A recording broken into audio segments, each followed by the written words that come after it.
Hello po sa lahat po ng mga nagmamahal kay Mr. Eman Bacosa Pacquiao and Miss Jillian Ward.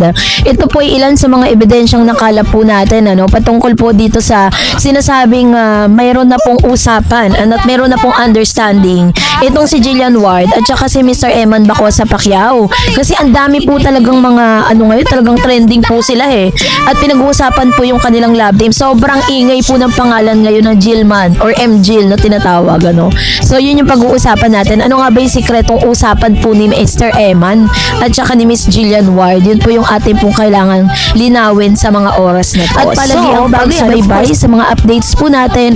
Maraming salamat po. At ngayong araw, bago tayo magpatuloy, umpisahan po natin ang bidyong ito sa pamamagitan ng panonood ng interview na ito ni Mr. Eman Bacosa Pacquiao. Let's watch this. Wait, sir. Secret. Di ba, Jeff? Secret.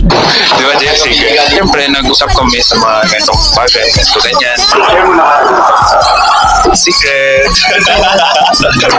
Di ba, Jeff? Secret. Di ba, Jeff? Secret. Siyempre, nag-usap kami sa mga ganitong bagay. So, ganyan. Secret. Secret daw. Ayaw niyang i-share, 'di ba? Tapos, kung makikita ninyo sa mga reaction po ni Mr. Eman Bacosa Pacquiao na talagang masasabi natin na nag-uusap talaga sila. May understanding sila. At tinanong nga siya ni Mr. Nelson Canlas, I think that's Nelson Canlas kasi naririnig ko yung boses ni Sir Nelson. Sinabi niya na ano ba yung pinag-uusapan ninyo? And then Mr. Eman said secret. So, ano yung sikreto na yun, 'di ba? So, yun po yung isa sa mga talagang nagpapakilig pa sa mga netizen. Kasi, kumbaga parang yung mga sagutan lang talaga nitong si Mr. Eman Bacosa Pacquiao, doon pa lang makikita natin, mapapatunayan natin talaga na malalim na kahit hindi naman po kasi nasusukat sa tagal ng pagkakakilala nyo sa isa't isa para masabing malalim na yung pag-unawaan ninyong dalawa. Yung kung hindi man ganun katalaki or parang 1 taon, 2 taon, 'di ba? Kung gaano po kalalim yung kanilang pagkakakilanlan. Kasi parang si Mr. Eman is sobrang crush na talaga si Jillian, 'di ba? Yun naman ang sinabi niya.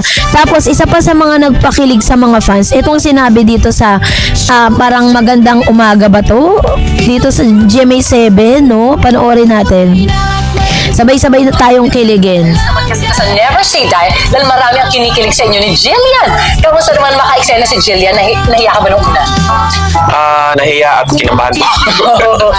Matagal na artista si Jillian. Oo. No? Kami, Jillian. Ba't ikaw Jill lang tawag mo? Oo nga, no? Hello?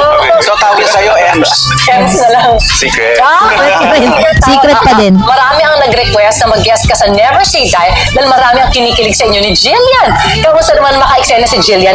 Nahiya ka ba nung una? Nahiya at kinabahan po. Matagal na artista si Jillian. Oo. No? Kami, Jillian. Ba't ikaw Jill lang tawag mo? Oo nga, no? Close. Hello? So, tawagin sa'yo, Ems. Ems na lang. Secret. Secret ka. Marami ang nag-request. Secret daw, sabi ni Eman. So, yun yung ilan sa mga lagi niyang sinasagot sa mga interviews, na talagang ikinakagulat na marami, na parang yung understanding nilang dalawa ni Miss Jillian Ward ay hindi na talaga mapipigilan. Tapos, kasabay nito, hiningan din siya ng mensahe, patungkol nga dito sa kanilang friendship. Anong masasabi niya kay Jillian? Ito pa, ebidensya. Morning, Jill. I hope you're having a great day. I will always support you. And we all love you. God bless. Yeah, we all love you. Damay pa tayo, ha? Nanay mo, nanonood. Good morning, Jill.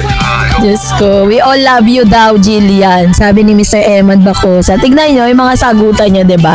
So, kasi ang pangit naman na parang lilitaw na pakilig lang silang dalawa, 'di ba? Parang lilitaw na parang for fan service kaya ginagawa nila. Kasi natuto na rin ang GMA sa mga ganyang klase ng love team na parang pag siniship kayong dalawa, parang lang iisipin ng mga tao na ginagawa nila yun dahil may project sila, diba? So, yun yung iniiwasan ngayon nitong si Jillian at ni Mr. Eman Bacosa. Tignan yung tahimik si Jillian kasi ayaw niya mag-explain. At meron din ako narinig na isang interview ni Jillian Ward. Di ko lang siya talaga ma-recall kung saan ko siya napanood. Sinabi niya na kung ano man yung samahan nila ni Mr. Eman Bacosa Pacquiao, ayaw niyang mahaluan ng showbiz. Kasi nga, diba, parang usap-usapan nga sa Reddit, sabing ganun. Ito daw si Eman and family family ni Eman, yung mother niya, sobrang close na kay Jillian, di ba?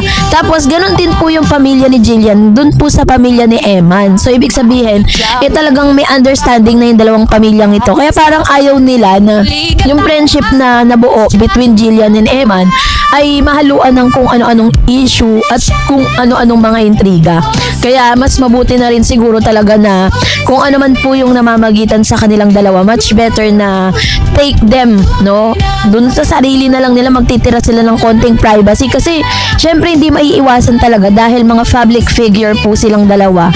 Kaya talagang pag-uusapan at pagpipiestahan, no, ng mga fans at ng mga netizen kung ano na talaga yung estado ng kanilang relationship. That's really part of their life, no?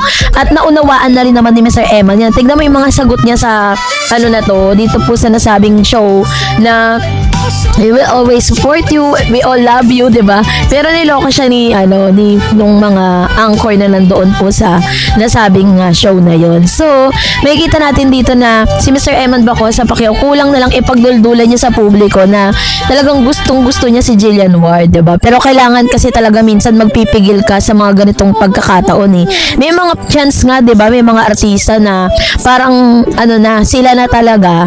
I-example natin si Coco Martin tsaka si Miss Julia Montes, di ba? Ang tagal-tagal po silang tinatanong palagi kung anong estado ng kanilang relationship, pero mas pinipili nilang manahimik. Pinipili nila na magkaroon ng privacy sa kung ano mang meron sila kasi nga kapag daw inamin mo yan sa publiko, sinisira kasi ng publiko.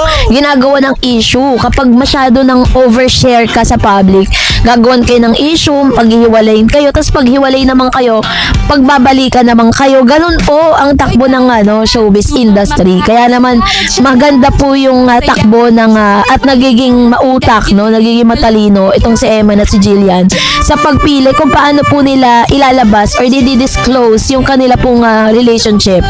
And it's too early pa naman talaga para talagang aminin na kung ano man po yung level ng kanilang relationship. Basta ang alam nating lahat, gusto nila ang isa't isa. Yun na lang talaga yun, diba?